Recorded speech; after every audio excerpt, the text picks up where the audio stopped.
আমাদের কাছে এখন একজন রুগী আছে, যে রুগীটা ফেব্রুয়ারির 9 তারিখে আসছিল। উনি যেসব সমস্যা নিয়ে আসছে, সাইনাসাইটিস ছিল, অ্যালার্জি ছিল, অ্যাসিডিটি ছিল, কনস্টিপেশন ছিল, ওনার জয়েন্ট পেইন ছিল, স্পন্ডালাইটিস ছিল, ব্যাক পেইন ছিল, ফ্যাটি লিভার। ওনার কাছে একটা আলটা ছিল তারও 1 মাস আগে, যেখানে ফ্যাটি লিভার গ্রেড 2 ছিল, মাথা ঘুরানি এবং মাথা ব্যথা ছিল। তো 15 দিন পরে ওনাকে ওই সময় কিছু ওষুধ দিয়েছিলাম। 15 দিন পরে ওনাকে আসতে বলেছি, উনি আজকে আসছে। তো আমরা ওনার থেকে জানবো যে উনি আসলে এতগুলো সমস্যা নিয়ে আসছে, উনি কতটুকু উপকার পেয়েছে এবং উনি এখন কেমন আছেন। আপনি এখন কেমন আছেন? আলহামদুলিল্লাহ, আল্লাহ শুকর। আপনার আমরা তখন আইডেন্টিফিকেশন করছি উনি দীর্ঘদিন কনস্টিপেশন, উনি দীর্ঘদিন থেকে শক্ত পায়খানা পায়খানা কষা পায়খানার ভুগছিলেন। এই সমস্যা ওনার সবচেয়ে বেশি বড় সমস্যা ছিল। আসলে এই সমস্যা যাদেরই থাকবে তাদের অনেক রকমের রোগ সৃষ্টি হবে।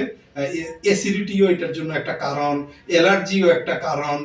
ঠিক একই কারণে এইগুলা থেকে একটা সৃষ্ট রোগ সৃষ্টি হয়, উপলক্ষ সৃষ্টি হয়, একটা সিমটম সৃষ্টি হয়, সেটা হচ্ছে সাইনাসাইটিস।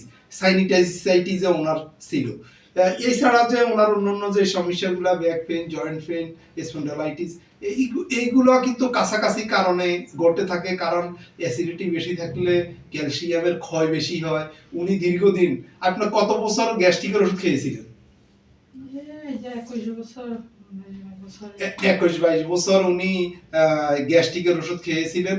তো এই গ্যাস্ট্রিকের ওষুধ দীর্ঘমেয়াদী যখন খায় তখন ক্যালসিয়ামের ক্ষয় হয়, হাড়ের থেকে ক্যালসিয়ামটা কমে যাওয়া শুরু করে। এছাড়া অনেক অসুবিধা আছে, এখন ভিডিও দীর্ঘ করব না। আমরা এই গ্যাস্ট্রিকের ওষুধ দীর্ঘমেয়াদী খেলে কি কি রোগ হয়, কি কি সমস্যা হয়, আমাদের একটা ভিডিও অলরেডি আছে। তো সেই কারণে, একই কারণে ওনার ব্যাক পেইন হবে, জয়েন্ট পেইন হবে, স্পন্ডালাইটিস হবে। এইগুলা আসলে ওনার ওষুধের প্রতিক্রিয়া স্বরূপ। উনি দীর্ঘদিন নানা রকমের ওষুধ খেয়েছেন, নানা ডাক্তারের কাছে গিয়েছেন। তো আল্লাহ শুকর যে উনি এই মুহূর্তে উনি বললো যে আলহামদুলিল্লাহ উনি ভালো আছেন। তো আজকে ওনাকে আমরা কিছু পরিবর্তিত কিছু ওষুধ দিয়েছি। আমরা ন্যাচারোপ্যাথি এবং হোমিওপ্যাথিতে কিছু ওষুধ দিয়েছি। আমি ওষুধের নামগুলো এখন নাই বলতেছি। ওনাকে আমরা হোমিও ওষুধ দিয়েছি, সাজেস্ট করছি, যেটা আসলে আমরা হলিস্টিক ট্রিটমেন্টের আওতা, অল্টারনেটিভ মেডিসিনের আওতায় আসলে আমরা এগুলো দিয়ে থাকি।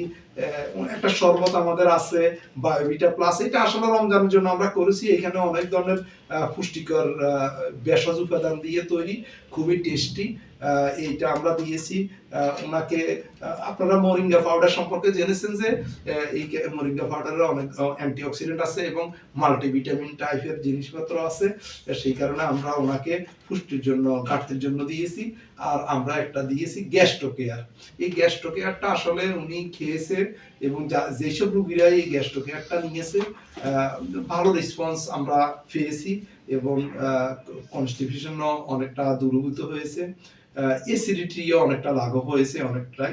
তবে এটা আরো ওনাকে বলছি যে উনি আরো কিছু কয়েকটা খেয়ে যেতে হবে।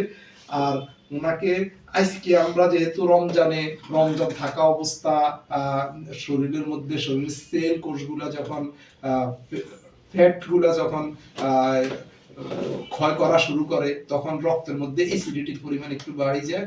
সেই কারণে রমজানে আমরা শরীরকে অ্যালকালাইন রাখার জন্য আমরা এইখানে এই একটা অ্যালকালাইন ওয়াটার দিয়েছি ওনাকে। এটা ওনাকে বলে দেওয়া হয়েছে যখনই অ্যাসিডিটির উৎপাতটা বাড়বে তখনই যেন উনি অ্যালকালাইন ওয়াটারটা গ্রহণ করে, ওটার পরিমাণটা বলে দিয়েছি। তো আশাবাদী যে ইনশাল্লাহ আরোগ্য আল্লাহ করবেন। উনি 20-22 বছর পর্যন্ত বিভিন্ন রোগে ভুগতেছেন। এটা চাইলে 20-22 দিনে আসলে কিউর করা সম্ভব না। আল্লাহ চাইলে যে কোনো সময় হইতে পারে। তবে আমরা আমাদের চেষ্টা করে যাচ্ছি, আশা করি যে উনি আরোগ্য হবেন। সবাইকে ধন্যবাদ।